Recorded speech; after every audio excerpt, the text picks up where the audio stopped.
Hello, it's day 243, and I want to talk about flavor.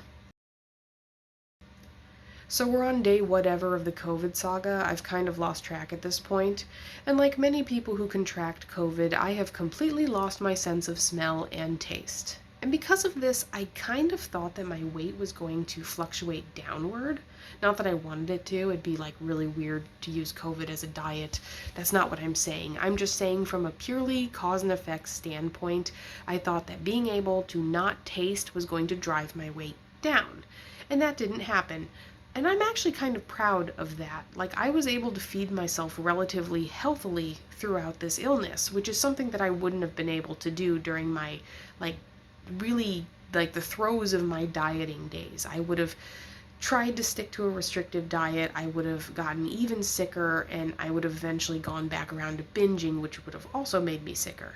But I didn't do that this time. And it did make me think a little bit about like where I came from when it came to like dieting and flavor and food. Because I think most people, when they think of food, they think of the flavor first. They don't think about how to prepare it or like where they eat it. They think about just purely the flavor. I can say the word coffee or the word chocolate, and something like you know what that tastes like. Like maybe you can't taste it in your mouth, but you can kind of remember like the notes of it and like the mouth feel of it maybe a little bit, and maybe it brings back some good memories for you. And as a person who grew up fat and has always been fat, I feel like this COVID experience and losing my sense of taste has actually reminded me more of like the psychological aspects of food that maybe I haven't really unpacked, if that makes sense. Like, I've mentioned before that being overweight feels like a childish problem to me, like something I should have fixed a long time ago, and I think that flavor might have something to do with it. Because when I was a little kid, like really, really early on, like kindergarten, we're talking, I was already starting to construct like lists and tiers of foods, like going from the safest foods to the least safe foods. And by the time I was at like the peak of dieting, I had a very restrictive diet of only a very few safe foods that I felt comfortable eating, and a huge long list of conditional foods, foods that I could only eat under certain circumstances. For example, pizza. As a little kid, I loved pizza, but as I got older and I tried to diet, pizza became restricted to only Fridays. Only Fridays can you eat pizza. Only weekends can you drink soda. You can only have spaghetti if you work out a certain amount. You can only have like a Snickers bar if you complete a run today. Like you can have 5 mini Snicker bars if you go this far. You can have 6 if you go this far. Like I had a long list of rules. I never wrote them down anywhere. They were all stored right up here.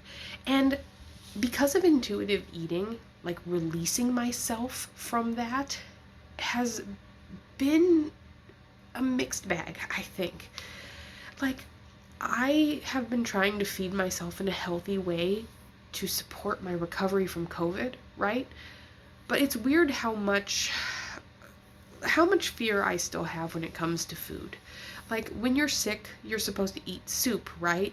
And I made myself some soup during this COVID. Couldn't taste it, but I felt like I knew what it tasted like, and I also felt like I was following a diet rule while I was eating it. It kind of feels that way. Like, who is telling me I should eat soup? I don't really want soup. Why am I eating soup? Because, like, that's what you do when you're sick? I don't know. I think that most people have more food and flavor restrictions than they think.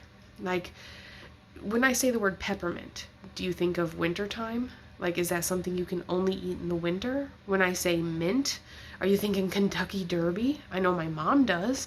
You know, a mint julep. You can only eat that at a certain time. And, like, if I say things like barbecue chicken, or if I say, a corn dog, if I say beer, like, all of these foods are associated with different places. All of these flavors bring up like different nostalgic feelings. And I think part of intuitive eating is getting rid of that, as weird as it sounds. Like, I can eat pizza even if it's not Friday. I can do that. It's allowed. I'm allowed to do that. I can eat soup even when I'm not sick. And when I'm sick, I don't have to eat soup. Like, I feel like such an idiot saying these things to you guys. Because of course you've already figured it out. Everybody else in the world has already figured it out except for me.